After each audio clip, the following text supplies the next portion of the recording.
अस्सलाम वालेकुम د शमشاد टेलीविजन ګرانو مینوالو د لر او بر ښاغلو پښتنو زه نزار یوسفزی د شمشاد ټلویزیون په دې ځلانده ننداره کې یو ځل بیا د اپ ټلویزیون دوبۍ څانګې لخوا تاسو ته هرکلی وم په خلیج کې کلم او پښتون د عنوان لاندې موږ د مشاعرو یو سلسله شروع کړې ده. تیر ځل موږ مشاعره کړې وه خو د کتونکو د بې شمېره غوښتنو په رڼا کې دا د ایمیلونو ټلیفونونو او د خطونو په رڼا کې موږ دې شاعرانو ملګرو له یو ځل بیا خپل سټوډیو ته د راتلو بلنه ورکړې ده چې راشي او خپل کلامونه ستاسو په وړاندې پیش کړي. د اپ ټي وي او د شمشاد ټلویزیون همیشه دا کوشش دی چې په یوې کې په لکونو پښتانه میشته دي هغوی هلې ځلې د هغوی که د کلتور په حواله دي که د ژبې په حواله دي که د ادب په حواله دي هغه ستاسو په وړاندې راولي. زموږ دا کوشش دی چې د خپلې ژبې د خپل کلتور خدمت وکړو او چې په چا کې څه صلاحیت وي هغه د دنیا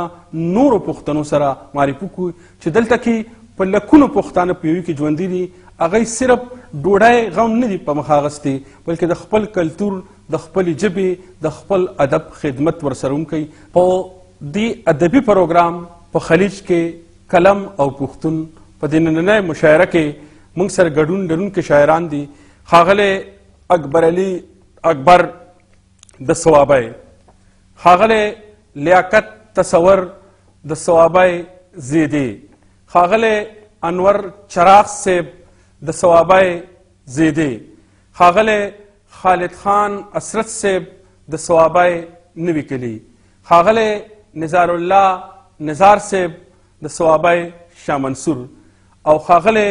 فضل صبحان عبد صاحب د ملکن درګۍ. د مشاعرې عمري شاعر اکبر علي اکبر لا د پښتو د جدید غزل بانی شاعر ښاغلی سیف الرحمن سلیم صاحب په دې شعرونو اکبر علي اکبر له بلنه ورکوم مایک ته دراتلو چې ته په دې نه راځې خو زړه مې دلته بیا راولي، ته په دې نه راځې خو زړه مې دلته بیا راولي، زه چې ستا لاره کې ودرېږم ځان له زړه ښه کوم او ته چې رانغلې ستا یادونه مې راغاړه باسل، ته چې رانغلې ستا یادونه مې راغاړه باسل، زه چې یوازې شم یریږم ځان له زړه ښه کوم او د ژوند غمونه داسې نه دي چې ما نشي موتی، د ژوند غمونه داسې نه دي چې ما نشي موتی، زه چې ستا زلفو کې پټېږم ځان له زړه ښه کوم. د سیف الرحمن سلیم صاحب په دې شعرونو باندې ښاغلي اکبر علي اکبر له بلنه ورکوم چې راشي او موږ په خپل کلام باندې نومرځي. ښاغلی اکبر علي اکبر.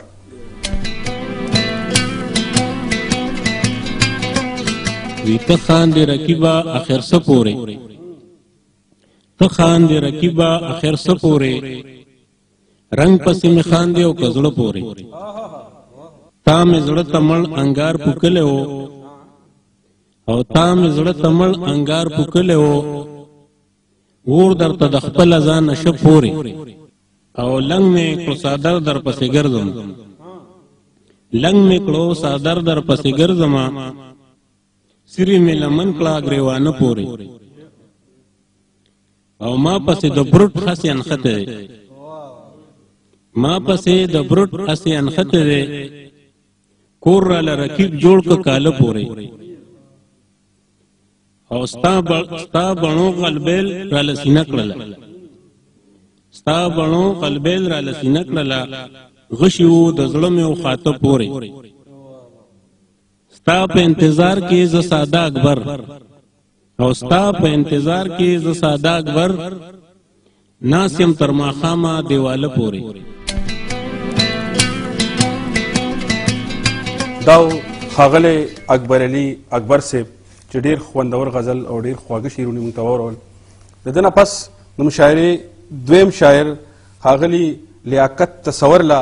د پښتو په دې ټپه باندې مایک ته د راتلو بلنه ورکوم چې د لښکرونو ملک ته وایه، د لښکرونو ملک ته وایه، په مړو موړ شوې که نه نورو کو جنګونه. په دې ټپه باندې ښاغلی لیاقت تصور له بلنه ورکوم چې راشي او موږ په خپل کلام باندې نمرځي. ښاغلی لیاقت تصور صاحب.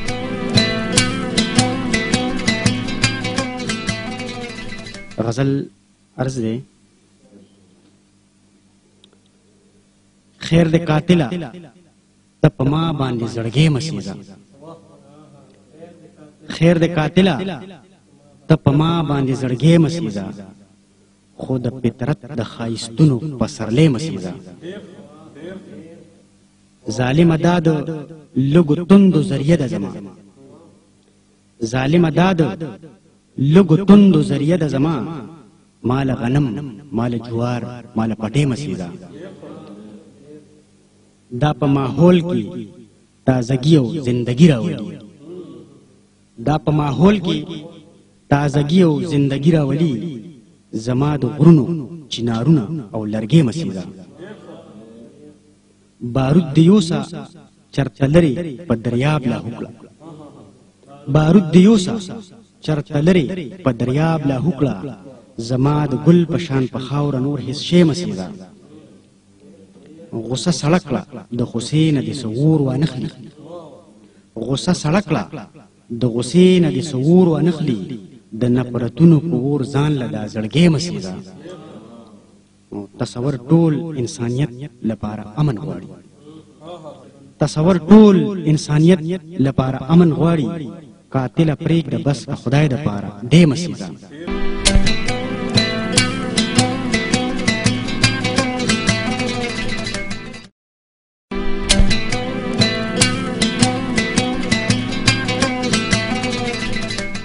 دا ښاغلی لیاقت تصور صاحب چې ډېر خوندور غزل تي موږ واورېد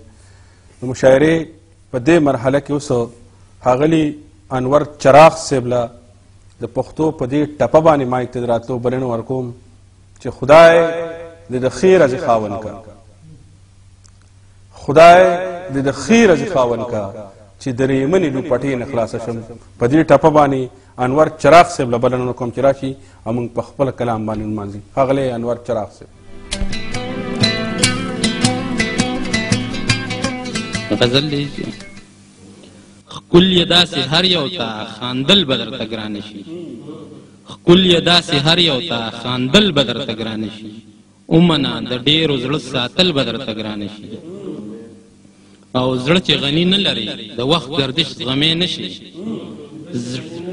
زړه چې غني نه لري د وخت گردش زغمې نه شي ژوند په نیمه خېټه تېرول به درته ګرانه شي او دلته ما سره دا د چوپال تیارې قبولې کا دلته ما سره دا د چوپال تیارې قبولې کا هلته په محل کې شپه کول به درته ګرانه شي او شیخ ژوند به هم بایلې خندا به په دار هم کوي شیخ ژوند به هم بایلې خندا به په دار هم کوي تش په دې تسبو جنت مندل به درته ګرانه شي او لاس د محبت چې د جانان په لاس کې کې نه دی لاس د محبت چې د جانان په لاس کې کې نه دی اور ته د خلیل غوندې دانګل به درته ګرانه شي او نن که د چراغ خپله ژبه خپله نه کړله نن که د چراغ خپله ژبه خپله نه کړله نوم د یار غزلو کې ستایل به درته ګرانه شي نن که د چراغ خپله ژبه خپله نه کړله نوم د یار غزلو کې ستایل به درته ګرانه شي دا انور چراغ صاحب چې ډېر خوندور غزل تي موږ واورېدو د مشاعرې په دې مرحله کې زه ښاغلي خالد خان اسرت صاحب له مایک ته د راتلو هم د هغه په دې شعرونو باندې بلنه ورکوم چې ګلې خو په زلفو د ټومبلو خلک چرته دي ګلې خو په زلفو د ټومبلو خلک چرته دي تا باندې د حسن د شیندلو خلک چرته دي او رابشي خو موږ به غمازیان مینې ته پرې نه دي رابشي خو موږ به